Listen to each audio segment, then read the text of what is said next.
क्या बोलूं। कुछ नहीं यार, क्या बोलूं। अरे आजू बाजू में हमारे इतना झगड़ा होता है। अरे तुम्हारे आजू बाजू में होता है, हमारे देवर देवरानी का झगड़ा चालू है। हाँ? देवरानी की एक इज्जत उतारे लेते हैं, मुंह पे थे। अरे जो तो इतना मुंह पे प्यार करके शादी की है। हाँ, अरे हाँ, कमाता झपाता नहीं है अभी भी। हाँ, झोपड़ा झोपड़ा है।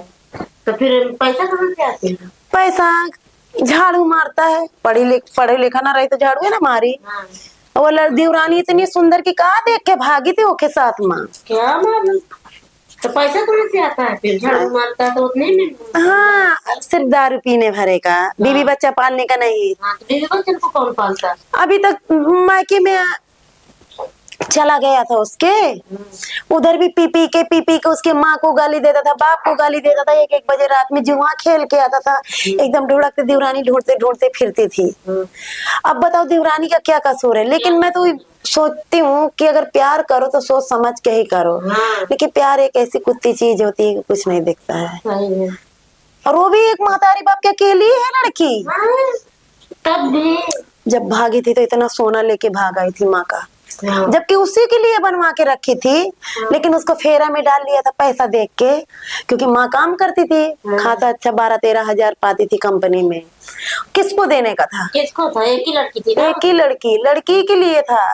वो भी तभी उसकी बेचारी को लड़की ने उनको समझी। लेकिन उसकी माँ, क्योंकि मेरी गांव की है ना वो लड़की, मुझे क्या मालूम कि भाई अब ऐसा हो जाएगा। कभी कभी जैसे मैं, उसकी माँ भी खासी अच्छी मेरी दोस्त थी।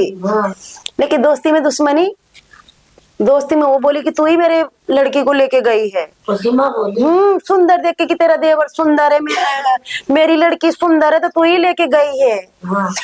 अब पासा ऐसा मेरा देवर पलट रहा है, बोल रहा है कि मेरी बीबी को तू बिगाड़ी है। आपको? मेरे को गाली देता है। माँ बहन बेटी एक। आप अपने पति से नहीं बोलती? अरे क्या पति भी तो वैसा ही है, मेरा सुनेगा कि भाई का सुनेगा। पति तो कमा के बना लिया हवेली, उसको नहीं देगा। पति भी बहुत चालाक है। लेकिन लगता है कि कम से कम उसका भी तो हिस्सा होना चाहिए। तो जब वो एक पैसा नहीं लगाएगा तो कैसे देगा? अरे लेकिन उसका तो नौकरी वाला है। भाई को भी सुधारने के लिए भाई का भी थोड़ा हाथ होना चाहिए। चलो बीबी नहीं सुधार पा रही है, रात में जब माँ के घर में था ना तो रात भर मारता था, लेकिन वो लड़की बताती नहीं, क्योंकि उसकी माँ थी खराब कि सुबह ऐसा ना हो डंडा से फोड़ दे। उसके कान में तक खबर ही नहीं जाता था। अगर कुछ माँ भी बोलती थी तो और उसका ही आदमी का पता चले, क्योंकि प्यार है भाई। और जब प्यार सर से निकल गया तब माँ के पास सब बातें खबर पता चल गई। तो फिर क्या हुआ? क्या हुआ, मैटर इधर उधर फोन कर रहा है, अब छुछुआ रहा है। वो लड़की अब मायके में पड़ी है, अब देवर जा रहा है कहीं, इससे फोन करता है चाल लपेड़न के साथ में, बेवड़न के साथ में दादागिरी दिखा रहा है। मैं भी नहीं देती हूँ खाना आना, हट उधर। अरे जब लड़की ही नहीं होगी किसी की तो प्यार करके शादी, जब उसके माँ के पास अभी तो बच्चा कैसे रहे? नहीं, लड़की भी काम करती थी, काफी मेहनती थी वो लड़की, कैंटीन में बेचारी काम करती थी। चाहिए ना, दो बच्चे में 2 बच्चे, बच्चा लेके भी चली गई है बेचारी मायके। अब भाई जहाँ माँ रहेगी वहां तो बच्चे रहेंगे ही ना।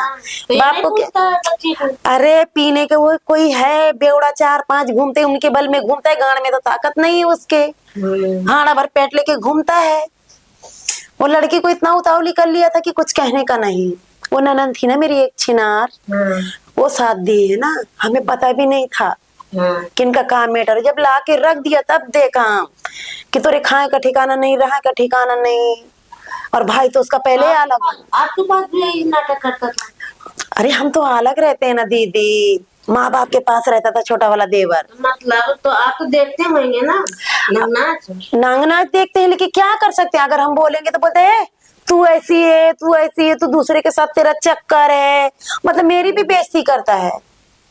मतलब होते नहीं कि घुन के साथ पिसान, देवरानी की तरफ बोलो तो अब भाई उसकी कोई गलती हो तो कुछ निकालेंगे। अब जब तू सरेआम तू ही गलती कर रहा है पी पी के, किसको बोलेंगे? लेकिन उसको भी नहीं, अब पूरा छप्पर मेरे ऊपर रख दिया। बोलता है कि भाभी गाली देती है, मेरा घर बिगाड़ दी है, मेरी बीबी को तू भगाई है, सबसे रोते घूम रहा है। मेरे पति से भी बोल रहा है, मतलब ऐसा रोता तो कोई साथ देगा? मेरा पति भी अब